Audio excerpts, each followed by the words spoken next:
sur place.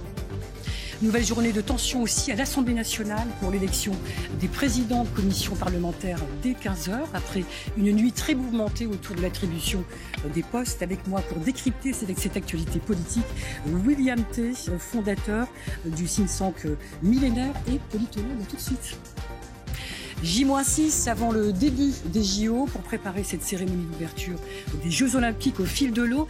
Les capitaines des 85 bateaux s'entraînent sous haute sécurité. Une parade inédite. Soyez prudents. Rouge dans toute la France, dans le sens des départs, dans le sens des retours. Les difficultés se concentrent dans le nord et l'ouest.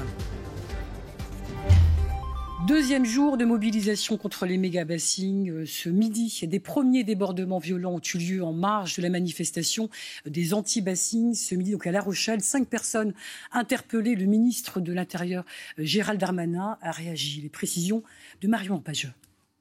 Affrontement avec la police en cours dans les rues de La Rochelle pour un des cortèges qui se dirige vers le port de la Palisse.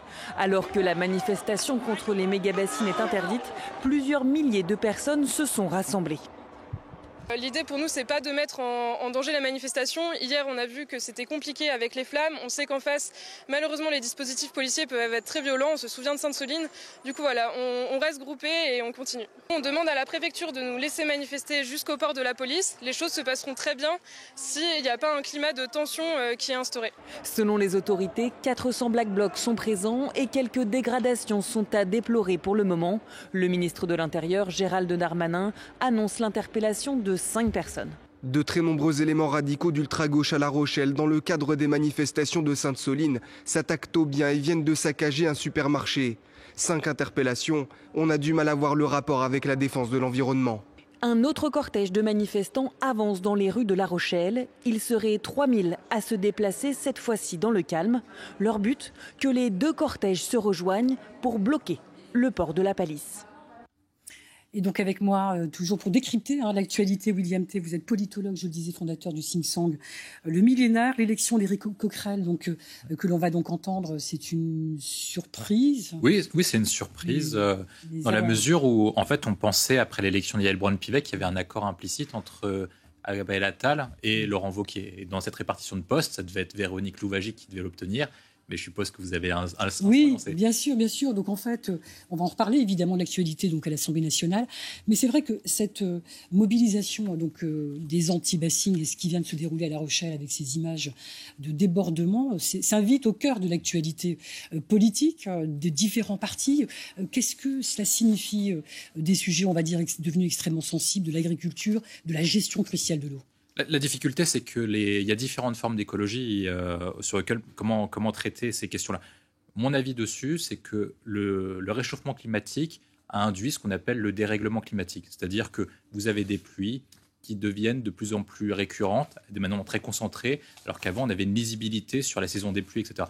Maintenant, vous avez des périodes où parfois il fait très très chaud et parfois un peu moins chaud, alors qu'il y avait des périodes qui étaient habituellement plus propices à ce type de température. Et je pense que pour réguler ça, donc réguler le cycle de l'eau, l'utilisation de nouvelles formes d'infrastructures doit permettre aux agriculteurs ou aux producteurs d'avoir accès à l'eau régulièrement. Et pour ça, il faut employer de nouvelles méthodes et de nouvelles structures qui sont parfois pas compatibles avec l'idée qu'ont certains de la nature et qui peuvent provoquer 2 conceptions et 2 affrontements très forts en termes de conception. D'un côté, celle qui se dit qu'il faut utiliser tous les moyens technologiques et de progrès pour le mettre aux moyens et au service de l'homme, c'est la vision du gouvernement avec la création des méga-bassines.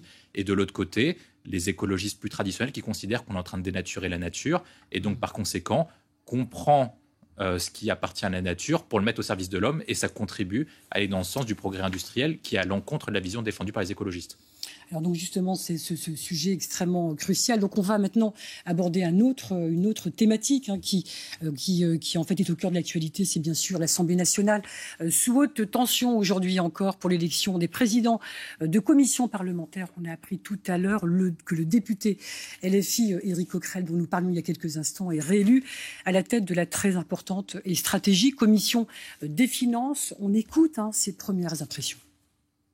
J'ai été réélu président de la commission des finances, après un scrutin où j'ai dit mon regret que les groupes de la majorité présidentielle, en tout cas les groupes présidentiels, aient participé au vote Depuis que hier le bureau de l'Assemblée nationale est revenu majoritairement au nouveau Front populaire, j'aspire, comme toute la coalition, à gouverner le plus rapidement possible le pays. Et donc, dès que M. Macron se sera rendu à l'évidence, c'est-à-dire que nous sommes la majorité, à ce moment-là, je démissionnerai du poste de président de la Commission des finances pour laisser ce poste à la nouvelle opposition. Alors, on va retrouver tout de suite Yann Effelé. Bonjour Yann, on vient de l'entendre, la réélection d'Éric Coquerel. D'Éric Coquerel, c'est une... Oui, c'est ça, Éric Coquerel. C'est une position importante, celle du président de la Commission des finances, parce que la Constitution lui donne des pouvoirs, notamment celui donné par l'article 40, de refuser toute proposition de loi ou amendement qui viendrait coûter à l'État. Il dispose également de pouvoirs d'investigation. Donc la Commission des finances qui revient à la gauche, 6 commissions sur les 8 reviennent à l'ancien camp présidentiel, dont 4 sont partis ensemble pour la République. C'est la Commission des lois, du développement durable, de la défense, des affaires économiques, 2 qui viennent aux alliés, ceux d'Horizon pour les affaires sociales, ceux du MoDem pour les affaires étrangères, et puis la 8e, elle revient au PS, elle est dirigée sur le président EPS, c'est celle des affaires culturelles. Alors Yann, cette nuit, le bureau a été élu à nouveau, rien pour le Rassemblement national. Oui, parce que vous le constatez ici, pour les commissions, aucune commission n'a pour président un élu RN, et puis c'est la même chose pour le bureau. Alors le bureau, il y a 3 types de fonctions au sein du bureau, notamment les vice-présidents, ce sont ceux qui alternent au perchoir avec Yael Braun-Pivet pour présider certaines séances. Et vous voyez, parmi les élus, il y a 2 insoumis, il y a une Horizon, il y a 2 de la droite républicaine, c'est le groupe de Laurent Wauquiez, et puis également un d'Ensemble pour la République, le camp présidentiel.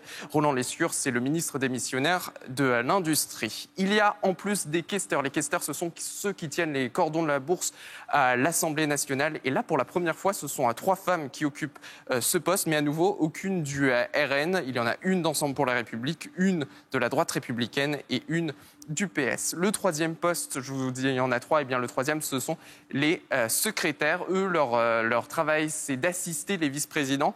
Et vous le voyez, sur les secrétaires qui ont été élus à nouveau, il n'y a personne du Rassemblement national. À noter que 9 sur les 12 viennent du nouveau Front populaire. Alors si on fait l'addition de tout le bureau, on se rend compte que 12 sur 22 viennent de la gauche. Ça veut dire qu'ils ont la majorité absolue au sein du bureau. Et ça, c'est important puisque c'est notamment le bureau qui décide des sanctions envers les députés. On sait que dans l'ancienne législature, de nombreux députés insoumis ont été sanctionnés. Ça pourrait changer, étant donné que la gauche a la majorité absolue dans le bureau de l'Assemblée nationale. Merci Yann pour ce point complet. Vous venez de l'entendre.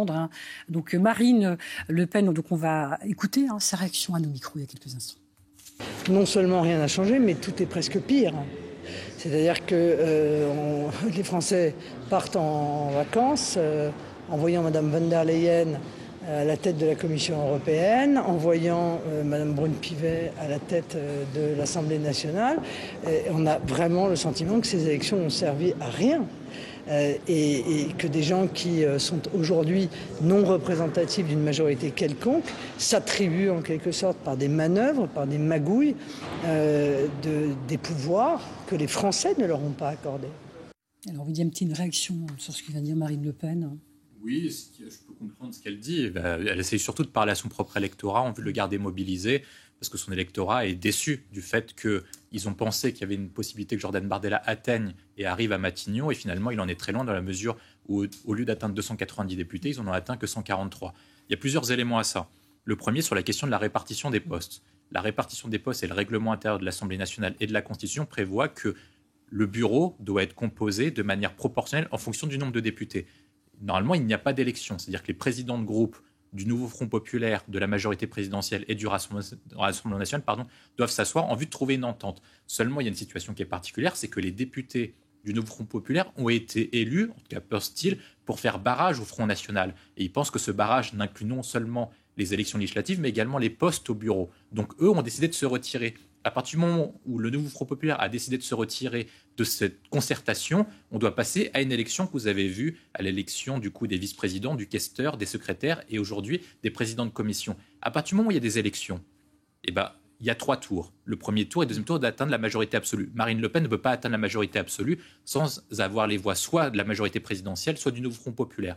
Ensuite, après, doit arriver le troisième tour. Moi, de ce que j'ai compris, ce qu'on m'a expliqué, c'est que Marine Le Pen ne dit pas totalement la vérité. C'est qu'apparemment, des personnes de la majorité présidentielle et des Républicains lui ont proposé des postes dans la représentation comme secrétaire et comme vice-président, mais elle, estimant qu'elle n'avait pas obtenu assez, a refusé cet accord global pour faire une stratégie de victimisation et dire que le RN est marginalisé et rejouer le clivage anti-système, élite et anti-système. Donc, je pense que quand on regarde le récit de ce qui s'est passé depuis jeudi, les Français ont pu se dire que c'est très compliqué à comprendre et chacun a pu faire un peu de tambouille. Mais en fait, chacun s'accuse de tambouille qui eux-mêmes s'appliquent à eux-mêmes. En tout cas, le résultat donc, est là. Il y a 2 jours, si on fait un peu le bilan. Il y a le Braun-Pivet qui a été réélu au perchoir. Donc, les votes qui ont duré une grande partie de la nuit. Donc là, les présidences des différentes commissions, on l'a dit, stratégiques, sont en train d'être nommées. C'est, n'est-ce pas, au fond, la coalition qui a fonctionné, donc celle du nouveau Front populaire, même si le RN, évidemment, en nombre d'élus, de groupes, est plus important. Le nouveau Front populaire, lui, l'est par son alliance et sa coalition. En fait, ce qu'on doit comprendre, c'est qu'on a fait un changement de régime. La 5e République a été créée pour distinguer une majorité et une opposition. Avec la tripartition de la vie politique, vous avez une majorité qui est très relative avec 2 oppositions qui sont plus importantes que la majorité. Donc, c'est-à-dire que l'opposition de blocage est plus importante que la majorité. Et ce qui s'est joué, notamment depuis jeudi, c'est que c'est la victoire de celui qui arrive à aller au-delà de son camp pour chercher des voix ailleurs. Yael Braun-Pivet gagne parce qu'elle fait alliance avec les Républicains. C'est le résultat d'un jeu d'alliance, c'est ce que vous dites, mais les électeurs... On est passé à un jeu parlementaire, c'est plus un régime présidentiel vertical, c'est un régime parlementaire où il faut bâtir des alliances, comme par tout ce qui se passe en Europe. Merkel a négocié pendant longtemps avec le SPD en Allemagne, donc la gauche allemande. Et inversement, Scholz négocie avec d'autres partenaires que le SPD classique. Et c'est ce qui se passe également avec von der Leyen, qui est élu avec les libéraux et les socialistes. Donc là, l'objectif, c'est de pouvoir s'élargir. Jeudi et vendredi, c'est plutôt la majorité présidentielle qui a gagné parce qu'elle a réussi à faire alliance avec la droite, donc obtenir des voix au-delà de son propre camp.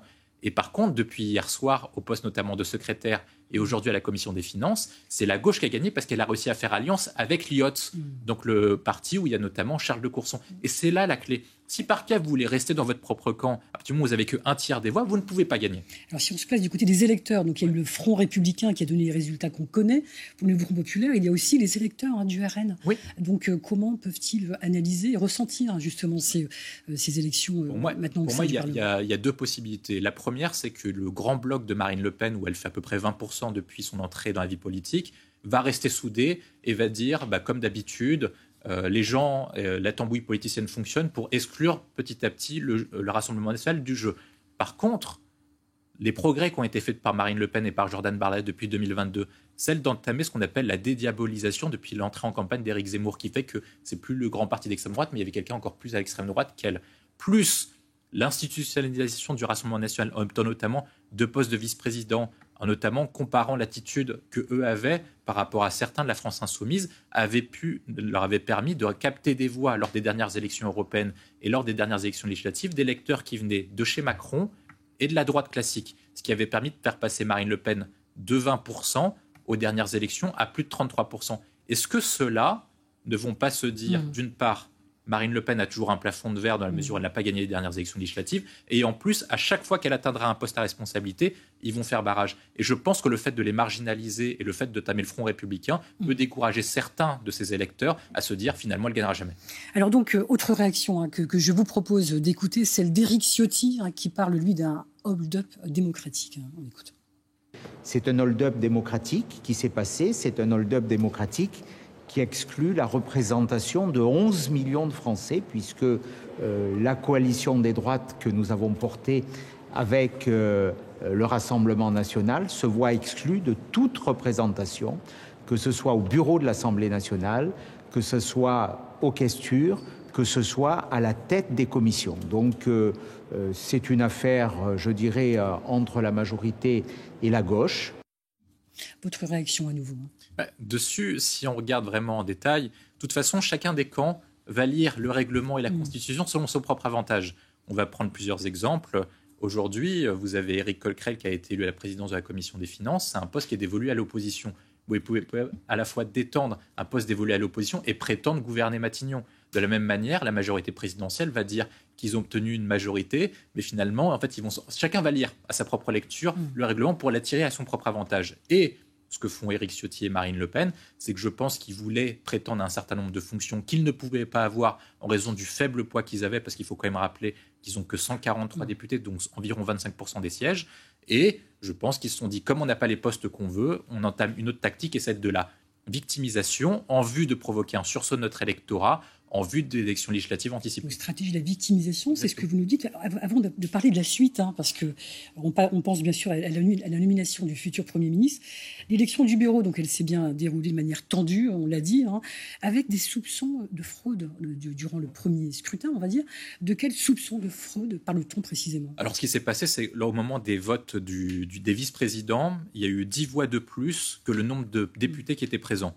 Je pense qu'il y a deux grandes possibilités. La première, c'est que des députés ont décidé de bordéliser l'Assemblée nationale et donc faire un coup en ajoutant 10 bulletins de plus, en délégitimant la présidence actuelle, donc celle de Yaël Braun-Pivet, en mettant un soupçon qui est porté à l'Assemblée nationale. Et dans le récit qui a été créé, donc de la manière de dire, voilà, les postes ne sont pas également répartis, proportionnellement répartis, etc. Donc on vise à exclure certaines représentations. Peut-on s'attendre donc à des recours C'est possible qu'il y ait des recours, mais c'est plus compliqué parce que les recours sont compliqués à faire dans la mesure où cette élection a été annulée. Enfin, la première élection, il y avait 10 bulletins de plus.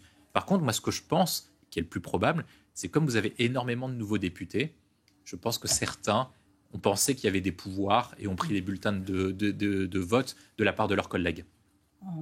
Donc c'est plus des erreurs de débutants que des fraudes, je pense. Dernière question vraiment rapide, cette élection aura-t-elle un impact pour la nomination du futur Premier ministre? Oui, je pense, dans la mesure où il y a deux récits qui sont en train d'être installés à la fois par la majorité présidentielle et par le nouveau Front populaire.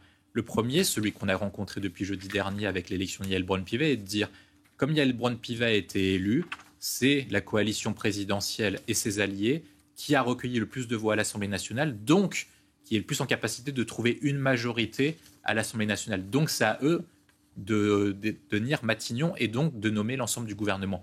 L'autre récit qui est fait par le nouveau Front populaire, notamment depuis hier soir, dans la mesure où ils ont gagné une majorité de postes dans le bureau de l'Assemblée. Il faut préciser que l'Assemblée comprend à la fois la présidente, la vice-présidence, les 3 questeurs et les 12 secrétaires. Comme ils ont gagné 12 postes sur 22, eux disent ils sont majoritaires au sein du bureau, donc c'est eux qui sont majoritaires à l'Assemblée nationale et donc c'est eux à qui doit revenir Matignon. Merci William T pour votre